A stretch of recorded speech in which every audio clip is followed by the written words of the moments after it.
आज हम एक ट्रेडर की कह सकते हैं सबसे मुश्किल यात्रा पर बात करेंगे। एक बड़े नुकसान के अंधेरे से निकलकर वापस आत्मविश्वास की रोशनी में आने का सफर। सही। हमारे पास जो स्रोत है वो इस सफर का एक तरह से नक्शा है, एक ब्लूप्रिंट जो सिर्फ ये नहीं बताता कि क्या करना है, बल्कि ये भी कि सोचना कैसे है। बिल्कुल। और इस नक्शे का जो सबसे पहला और शायद सबसे चौंकाने वाला दावा है वो ये है कि ज्यादातर लोग बाजार में इसलिए नहीं हारते कि उनकी किस्मत खराब है या कोई ऑपरेटर गेम कर रहा है। हाँ, बल्कि इसलिए हारते हैं क्योंकि वे बिना नक्शे के ही जंग लड़ रहे हैं। उनके पास कोई सिस्टम ही नहीं है। बिल्कुल सही कहा। और ये पूरी चर्चा मतलब उसी सिस्टम को बनाने पर है, और अगर वो टूट गया है तो उसे फिर से जोड़ने पर है। अच्छा, हम ये समझने की कोशिश करेंगे कि स्रोत के हिसाब से नुकसान की असली जड़ क्या है और एक प्रोफेशनल ट्रेडर की मानसिकता क्या होती है जो नुकसान को कोई पर्सनल हार नहीं बल्कि बिजनेस का एक जरूरी खर्चा मानता है। चलिए तो फिर सीधे मुद्दे पर आते हैं।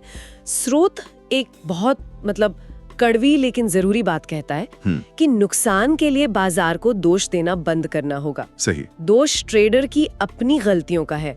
ये सुनना शायद थोड़ा चुभ सकता है, पर सुधार का पहला कदम शायद यही है। हाँ, जिम्मेदारी लेना। इसमें कुछ आम गलतियों की एक लिस्ट है और मुझे यकीन है कि हर ट्रेडर ने इनमें से कोई ना कोई गलती तो की ही होगी। अच्छा। जैसे बिना किसी प्लान के ट्रेड में कूद जाना, किसी दोस्त या वो जो तथाकथित एक्सपर्ट होते हैं उनकी टिप पर, हाँ, क्योंकि ये तो बहुत आराम है। या फिर स्टॉप लॉस ना लगाना, ये सोच करके बस यहीं से मार्केट पलटेगा।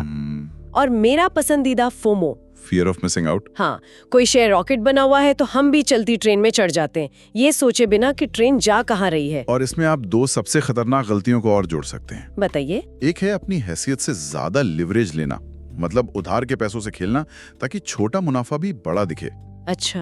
और दूसरा, जिसे स्रोत रिवेंज ट्रेडिंग कहता है। Revenge trading. आज बाजार ने मुझे 50,000 छीने, मैं आज ही इससे 60,000 वापस लेकर आऊंगा। मुझे तो लगता है रिवेंज ट्रेडिंग का नाम बदलकर ईगो ट्रेडिंग कर देना चाहिए।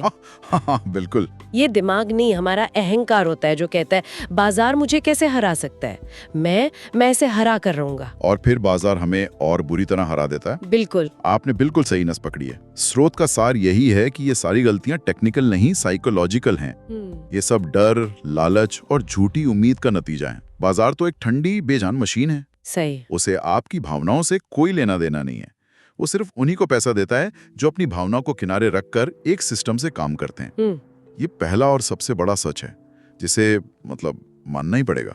ठीक है, तो मान लिया कि गलती मेरी थी, सिस्टम की कमी थी और मेरी भावनाएं मुझ पर हावी थीं। अब क्या? हाँ, अगला कदम क्या? ज्यादातर लोगों का पहला रिएक्शन तो यही होगा, चलो अब और ध्यान से एक अच्छा ट्रेड लेता हूँ और नुकसान की भरपाई करता हूँ। और स्रोत यहाँ पे एक इमरजेंसी ब्रेक लगाने को कहता है। ब्रेक? हाँ, जो सुनने में बिल्कुल उल्टा लगता है। वो कहता है कि नुकसान से उबरने का सबसे पहला कदम ट्रेडिंग करना नहीं, बल्कि ट्रेडिंग पूरी तरह से बंद कर देना है। बिल्कुल। ये तो बहुत अजीब बात है। मतलब अगर कोई लड़ाई में घायल हो गया है तो आप उसे लड़ाई छोड़कर घर जाने को कह रहे हैं। हाँ। लोगों को लगेगा कि ये तो हार मान लेना हुआ। इसे हार मानना नहीं बल्कि स्ट्रेटेजिक रिट्रीट कहते हैं। Strategic retreat? स्रोत इसे ट्रेडिंग डिटॉक्स का नाम देता है और कम से कम 7 से 14 दिन के ब्रेक की सलाह देता है। अच्छा। इसका कारण बहुत वैज्ञानिक है। जब हमें बड़ा वित्तीय नुकसान होता है तो हमारा दिमाग फाइट या फ्लाइट मोड में चला जाता है। हमारी सोचने समझने की शक्ति कम हो जाती है और हम घबराहट में फैसले लेते हैं। सही बात है। ऐसे में अगर आप ट्रेड करेंगे तो ये लगभग तय है कि आप और पैसा डुबोएंगे। वाह, तो ये एक तरह से खुद को और नुकसान पहुंचाने से बचाने का तरीका है। हाँ। जैसे अगर किसी क्रिकेटर की कलाई में चोट लग जाए तो फिजियो उसे कुछ हफ्तों के लिए मैदान से बाहर बैठने को कहता है। बिल्कुल सही उदाहरण है। अगर वो चोटिल कलाई से खेलने उतरेगा तो ना तो रन बना पाएगा और अपनी चोट को और बिगाड़ लेगा। एकदम सही। ट्रेडिंग में हुई भावनात्मक चोट भी वैसी ही है। उस चोट के साथ मैदान में उतरना मतलब और बड़ी हार को दावत देना।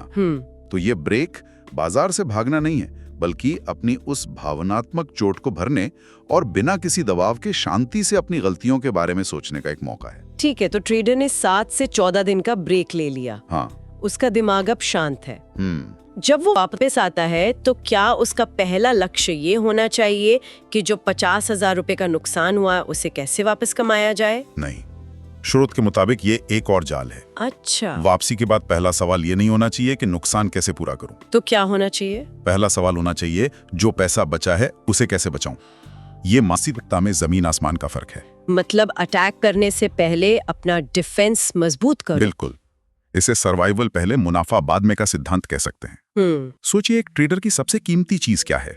उसकी ट्रेडिंग कैपिटल। हाँ, पैसा। अगर कैपिटल ही 0 हो गया तो आप गेम से ही बाहर हो गए, फिर रिकवरी का तो सवाल ही नहीं उठता। सही। जब कोई ट्रेडर पहले अपनी बची हुई पूंजी को बचाने के बारे में सोचता है तो उसकी पूरी रणनीति अपने आप बदल जाती है। कैसे? वो बड़े जोखिम लेने से कतराता है, अपनी पोजीशन का साइज छोटा रखता है और स्टॉप लॉस को मतलब भगवान की तरह पूछता है। यहाँ एक बहुत गहरा सवाल खड़ा होता है। जैसा स्रोत में बताया गया है कि ट्रेडर अपने बचे हुए पैसे को एक बिजनेस की पूंजी मान रहा है या उसे खोए हुए पैसे को वापस पाने का बस एक टिकट समझ रहा है। हाँ, और अगर वो उसे सिर्फ एक लॉटरी का टिकट समझ रहा है तो वो ट्रेडिंग नहीं, जुआ खेल रहा है। एक बिजनेस का मालिक पहले ये सुनिश्चित करता है कि दुकान चलती रहे, किराया निकलता रहे, माल सुरक्षित रहे, मुनाफा तो बाद में आता है। सही। ट्रेडिंग भी एक बिजनेस है, कोई एडवेंचर स्पोर्ट नहीं। ठीक है, तो पूंजी बचाने की मानसिकता अपना ली, लेकिन गलतियां तो फिर भी हो सकती हैं। बिल्कुल हो सकती हैं। तो उन गलतियों को दोबारा होने से कैसे रोका जाए? इसके लिए स्रोत एक बहुत ही पावरफुल टूल का सुझाव देता है, जिसे वो कहता है ट्रेडर पोस्टमार्टम। ट्रेडर पोस्टमार्टम, ये सुनने में तो बहुत गंभीर लग रहा है भी, लेकिन मुझे लगता है कि सच में प्रैक्टिकल है। जब किसी का पैसा डूबा हो तो वो अपनी गलतियों को दोबारा देखकर और दुखी नहीं होना चाहेगा। क्या लोग इसे टालते नहीं है?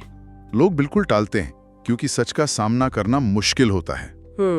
लेकिन स्रोत कहता है कि जब तक आप ये नहीं करेंगे, आप एक ही गलती बार बार करते रहेंगे। अच्छा। ये बिल्कुल वैसा ही है जैसे डॉक्टर पता लगाते हैं कि मरीज की मौत क्यों हुई, ताकि आगे चलकर वैसी गलती दोबारा ना हो और किसी और की जान बचाई जा सके। सही। या आप अपने पैसों की जान बचा रहे हैं। तो ये पोस्टमार्टम करते कैसे हैं? क्या इसमें कोई खास प्रक्रिया है? हाँ, और ये बहुत सरल है। बस एक नोटबुक उठाइए और अपने पिछले 10-20 नुकसान वाले ट्रेड्स के बारे में कुछ सवालों के जवाब ईमानदारी से लिखिए। जैसे कि? पहला, ट्रेड में एंट्री क्यों ली? क्या कोई ठोस वजह थी? कोई चार्ट पैटर्न था या बस मन में आया और ले लिया? दूसरा, क्या ये ट्रेड आपकी सोची समझी रणनीति का हिस्सा था या आपने बस आवेग में फैसला लिया? अच्छा। तीसरा, क्या आपने स्टॉप लॉस लगाया था? अगर हाँ, तो क्या उसका पालन किया या उसे नीचे खिसकाते गए? और चौथा, क्या पोजीशन का साइज आपके रिस्क मैनेजमेंट के हिसाब से सही था या आपने एक ही ट्रेड में अपनी आधी पूंजी दांव पर लगा दी थी? समझ गई। जब आप ये करते हैं तो आपको एक पैटर्न दिखने लगता है। आपको पता चलता है कि कौन सी गलतियां बार बार हो रही हैं और कौन से सेटअप असल में आपके लिए काम करते हैं। स्रोत का मुख्य संदेश है, अगर आप अपने नुकसान का कारण नहीं पहचान सकते तो आप उस नुकसान की भरपाई भी कभी नहीं कर सकते। मतलब जिस पल एक ट्रेडर कहता है ये गलती मेरी थी, उसी पल सुधार की प्रक्रिया शुरू हो जाती है। और शायद इसी पोस्टमार्टम से ये भी पता चलता है कि ट्रेडर का A+ सेटअप क्या है जिसका जिक्र स्रोत में है। बिल्कुल।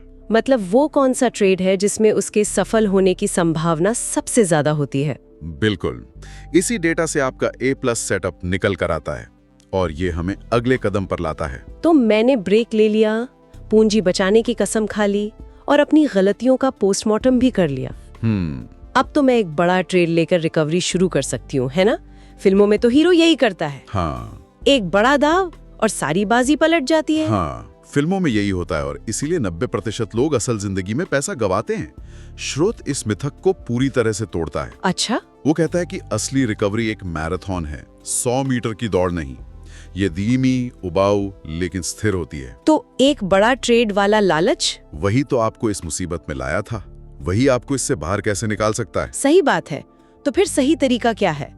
छोटे छोटे कदम। बिल्कुल, छोटे और अनुशासित कदम। स्रोत वापसी के लिए कुछ बहुत ही सख्त नियम बताता है। जैसे? पहला, हर क्रेड पर आपका जोखिम आपकी कुल पूंजी के 0.5% से 1% से ज्यादा नहीं होना चाहिए। सिर्फ 1%? हाँ, मतलब अगर आपके पास 1 लाख रुपए हैं तो एक ट्रेड में आपका नुकसान 500 से 1000 रुपए से ज्यादा का नहीं होना चाहिए, चाहे कुछ भी हो जाए। अच्छा, और? दूसरा, दिन में 1-2 ट्रेड से ज्यादा नहीं, ओवर ट्रेडिंग बंद। तीसरा, एक्सपायरी के दिन के वो हीरो जीरो वाले जुए से दूर रहें। और? चौथा और सबसे जरूरी, सिर्फ और सिर्फ अपने A+ सेटअप पर ही ट्रेड करें। ये A+ सेटअप वाला पॉइंट बहुत दिलचस्प है। मतलब हर मौके पर चौका मारने की कोशिश नहीं करनी है। वैसे एक प्रोफेशनल वाइल्ड लाइफ फोटोग्राफर की तरह सोचिए। अच्छा। वो जंगल में हर जानवर की तस्वीर नहीं खींचता फिरता। वो घंटों, कभी-कभी दिनों तक सही रोशनी, सही एंगल और उस एक परफेक्ट शॉट का इंतजार करता है जब शेर पानी पी रहा हो। ट्रेडर के लिए A+ सेटअप वही परफेक्ट शॉट है। हर मौके पर कैमरा क्लिक करने की जरूरत नहीं, बस उस एक बेहतरीन शॉट का इंतजार करना है। यहाँ एक बहुत गहरी बात छिपी है जो मुझे समझ आ रही है। क्या? इस चरण का असली मकसद पैसा कमाना है ही नहीं। बिल्कुल। इसका मकसद है अपने टूटे हुए अनुशासन और आत्मविश्वास को फिर से जोड़ना। आपने बिल्कुल सही समझा। जब एक ट्रेडर इन छोटे छोटे नियमों का पालन करके लगातार सही फैसले लेता है, भले ही मुनाफा छोटा हो, तो उसका आत्मविश्वास धीरे धीरे वापस आता है। वो सिस्टम पर दोबारा भरोसा करना सीखता है। और जब अनुशासन और आत्मविश्वास की पटरी ठीक हो जाती है तो मुनाफे की ट्रेन अपने आप उस पर दौड़ने लगती है। और ये सब हमें सबसे बड़े सवाल पर ले आता है, मनोवैज्ञानिक रीसेट। माइंडसेट। क्योंकि नुकसान सिर्फ आपका बैंक अकाउंट खाली नहीं करता, वो आपका दिमाग भी खाली कर देता है, आत्मविश्वास छीन लेता है। सच है। एक ट्रेडर खुद पर शक करने लगता है, हर ट्रेड लेने से पहले डरता है और ट्रेड लेने के बाद घबराता है। तो इस मानसिक जाल से कैसे निकले? इस जाल से निकलने के लिए स्रोत कुछ सच्चाइयों को अपनाने पर जोर देता है। पहली सच्चाई, नुकसान ट्रेडिंग का हिस्सा है। सही। ये बिजनेस का खर्चा है। जैसे एक दुकानदार का दुकान का किराया होता है, वैसे ही एक ट्रेडर का स्टॉप लॉस होता है। कोई भी ट्रेडर 100% सही नहीं हो सकता। और दूसरी सच्चाई शायद यह है कि बाजार में हर गेंद पर छक्का मारना जरूरी नहीं है। पिच पर टिके रहना ज्यादा जरूरी है। बिल्कुल। लगातार बने रहना ज्यादा महत्वपूर्ण है, बजाय हर ट्रेड में सही होने के। इसके लिए कुछ आदतें बहुत काम आती हैं। जैसे ट्रेडिंग जर्नल लिखना, जिसमें आप सिर्फ ट्रेड नहीं बल्कि उस ट्रेड को लेते समय अपनी भावनाओं को भी लिखें। अच्छा। स्क्रीन टाइम कम करें ताकि आप बाजार की हर छोटी मोटी हरकत पर रिएक्ट ना करें और अपनी उम्मीदों को जमीन पर लाएं। ये सोचना कि आप 1 महीने में पैसा डबल कर लेंगे, यही उम्मीद आपको बड़े जोखिम लेने पर मजबूर करती है। ये सब सुन के मुझे प्रोफेशनल और शौकिया ट्रेडर के बीच का फर्क और साफ नजर आ रहा है। शौकिया ट्रेडर हर दिन एक्शन चाहता है, उसे रोमांच चाहिए, जबकि प्रोफेशनल ट्रेडर, जैसा कि स्रोत बताता है, हर दिन ट्रेड नहीं करता। सही। वो जानता है कि अच्छा मौका रोज नहीं मिलता, वो धैर्य से इंतजार करता है। और इन सब बातों का निचोड़ एक ही शब्द में है, सिस्टम। बिना एक परिभाषित सिस्टम के रिकवरी की कोशिश करना भी जुआई है। बिल्कुल। एक सिस्टम जिसमें एंट्री, एग्जिट, स्टॉप लॉस और पोजीशन साइज के नियम पत्थर की लकीर की तरह तय हों। भले ही उबाऊ लगे। हाँ, ये उबाऊ लग सकता है, लेकिन पैसा उबाऊ तरीके से ही बनता है। सिस्टम आपकी भावनाओं को खेल से बाहर कर देता है। जब आपके पास नियम होते हैं तो आपको सोचना नहीं पड़ता, आपको बस उन नियमों का पालन करना होता है। तो इस पूरी चर्चा का निचोड़ क्या है? हमने देखा कि नुकसान से उभरना कोई एक जादुई ट्रेड या एक दिन का काम नहीं है। ये तो पूरी तरह से अपनी मानसिकता, अपनी रणनीति और अपने अनुशासन को बदलने की एक यात्रा है। ये जल्दी अमीर बनो वाली स्कीम से निकलकर एक गंभीर बिजनेस चलाने जैसा है। और स्रोत का अंतिम संदेश बहुत शक्तिशाली है, बाजार से लड़ो मत, उसे समझने की कोशिश करो। रिकवरी की ये लड़ाई बाजार के खिलाफ है ही नहीं, ये लड़ाई तो खुद की भावनाओं और बुरी आदतों के खिलाफ है। सही। ये धैर्य और आत्मनियंत्रण का खेल है। बाजार कल भी यही था, आज भी यही है और कल भी यही रहेगा। मौके हमेशा मिलेंगे, जरूरी बस ये है कि आप गेम में बने रहें। बिल्कुल। अगर कोई ट्रेडर अपनी पूंजी बचाकर गेम में टिका रह गया तो मुनाफा एक ना एक दिन उसके पास खुद चल कर आएगा। तो जाते जाते क्या कोई ऐसा विचार है जो आप हमारे श्रोताओं के लिए छोड़ना चाहेंगे? हाँ, इस पूरी बातचीत से एक सवाल मन में आता है जिस पर सोचा जा सकता है। क्या? अगर आज किसी को अपना ट्रेडिंग सिस्टम सिर्फ 3 नियमों में लिखना हो तो वे 3 नियम क्या होंगे जो उनके अतीत के सबसे बड़े नुकसान को होने से रोक सकते? अगर आपको ये पॉडकास्ट पसंद आया हो तो लाइक करें, सब्सक्राइब करें हमारे चैनल को और इसे अपने दोस्तों के साथ शेयर जरूर करें और कमेंट करके बताएं कि आप अपनी किस फेवरेट बुक का रिव्यू चाहते हैं नेक्स्ट एपिसोड में। हम जरूर कवर करेंगे। मिलते हैं नेक्स्ट पॉडकास्ट में।